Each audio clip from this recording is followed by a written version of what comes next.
Ngayon naman pag-uusapan natin itong very controversial issue na kung saan may ilang nasawi sa pag-inom ng milk tea. Sino ba ang dapat managot? Alamin natin yan with Attorney Alicia Rizos Vidal, isang legal practitioner. Good morning, Attorney. Welcome to Good Morning, Boss. Good morning, Diane. Good morning din sa ating mga nanonood. So, kailan lang ay may nasawi po dito sa pag-inom ng milk tea? So, ano po bang masasabi natin tungkol sa incident na ito? Ang masasabi ko lang sa incident na to, wake-up call na to. Kasi palagi na lang ang mga local government units nag-i-issue ng mga permit, sanitation permit, na hindi naman siga o tumitingin kung ano talaga ang talaga ba nilalaman ng mga produkto. Tapos, ganito rin, ang ating mga kapulisan, katulad niyan, hindi man lang napipreserve ang evidence. Yes. Kasi pagka may nangyaring ganyang insidente, dapat pupunta na sa barangay at i-cordon off yung lugar. Alright. Wala nang makakapasok. Two things. Una, you've mentioned about yung local government units, Yes. kung saan yesterday nag-ikot si Vice Mayor Isko Moreno.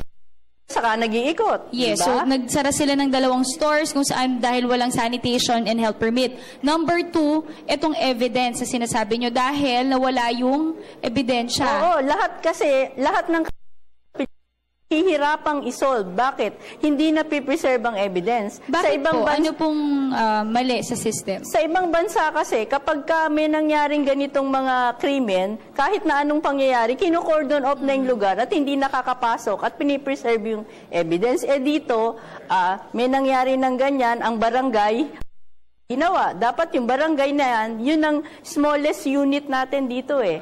Kumbaga, dapat dito may sistema tayo. Pag may nangyaring krimen, tatakbo sa barangay at yung barangay naman, i-cordon off bago dumating ang pulis, saka naman yung pulis ang mag-cordon off ng lugar. So ito, talking about yung milk tea incident, sino po ang dapat managot sa nangyari? Because for the viewers, may 2 pong magnobyo na bumili ng milk tea dahil nga apparently itong si Suzanne Dagohoy ay uhaw na. So inaya niya si Idalia, ang kanyang boyfriend, na bumili ng milk tea. And then pagtikim ni Suzanne Dagohoy, hindi masarap, maiba yung lasa. So dinura niya hanggang nag-collapse na siya, pinatikim din niya sa boyfriend niya, which is na-spit out agad ng boyfriend niya. Kaya siguro mas konti lang yung effect sa kanya nung poison. Tapos, binalik nila din sa owner. Nireklamo sa may-ari. Tinikman din ni William Abrigo at seconds lang na poison din siya. So ano po, sino ang dapat managot sa insidente na to? Sa insidenteng to, ayaw natin pangunahan ng pulisya kasi wala pa naman silang resulta ng investigasyon. Pero sa pagkakaalam ko, kung talagang sa tingin ko wala namang intent to kill yung may-ari dahil in fact namatay nga siya, di ba? Ang mangyayari dito ay dapat malaman natin kung saan ang galing yung poison. Yun nga, sa evidence din yun.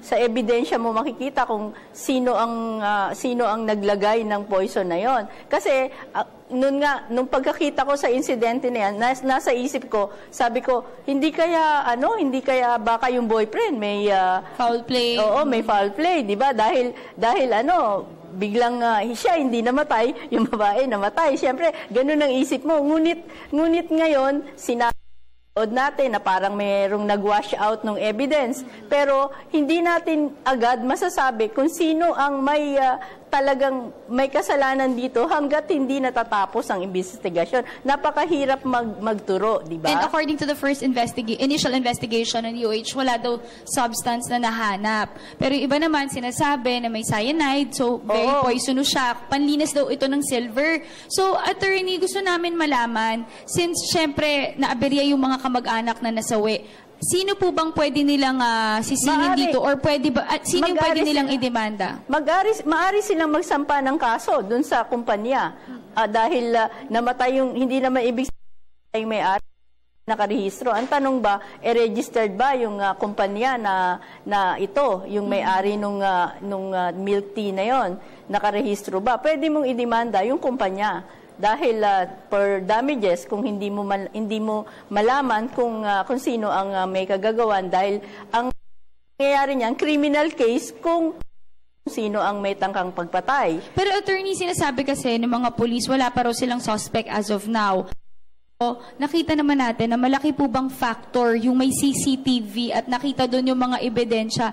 Pwede po bang gamitin ito? Malaki bang factor ito para maituro? Malaking factor yung CCTV na yan. Kaya lang, dapat na yung CCTV ay hindi na-splice o, o nahaluan ng kung anuman o nabago. Dapat talaga yung CCTV, i-prove yung source ng CCTV. Hindi naman pwedeng baka ano na yan, na doktor na yung CCTV, hindi natin alam. Alright, so maugong din ang balita na may case doon sa anak na parang naglinis siya ng mga proof. Yun, ang What can you say about this? Oo, diyan talagang hindi po maganda yung ginawa niyang nilinis ang ebidensya. Kaya nga dapat kasi naka-cordon off at hindi na dapat nagpapapasok ng tao kapag merong nangyaring ganung. Sa tingin ko, isolated incident lamang ito. Hindi naman siguro talagang lahat ng milk tea shops ganito ang kahihinat na. And attorney, you've said that this is actually a wake-up call to everyone. Yes. So ano po bang mga safety reminders na gusto nyo i-impart sa mga viewers natin ngayon? Ang masasabi ko lang, sana ang mga tao ay maging yung mga nasa gobyerno, hindi dapat tayo maging complacent. Unang-una, kung tayo mag-i-issue ng permit, dapat talagang yung sanitation permit ay mag-iimbestiga tayo. At pangalawa, at sana ang mga kapulisan, hindi lang po tayo nakaupo sa ating mga opisina. Tayo po ay gumala at magbantay at maging vigilant at yung mga ebidensya ay palagi nating i-secure upang hindi masolve ang mga kaso. Yes, At that's hindi right. mahirapan na ma-solve ang mga cases natin. Well, now, attorney, we're just hoping, no, talaga makamit natin yung justice mga pamilya po ng nasawi dito at yung mga biktima ng nangyaring insidente nito na poison. Ito nga, bumili nga sila ng milk tea. And we all know na lahat ng tao ngayon talagang gustong-gusto ng milk tea. So, Oo. yes. So, sana makamit natin yung hustisya sa lalong madaling panahon. Again, thank you so much for joining us this morning. That was Attorney Alicia Rizos Vidal, is a practitioner.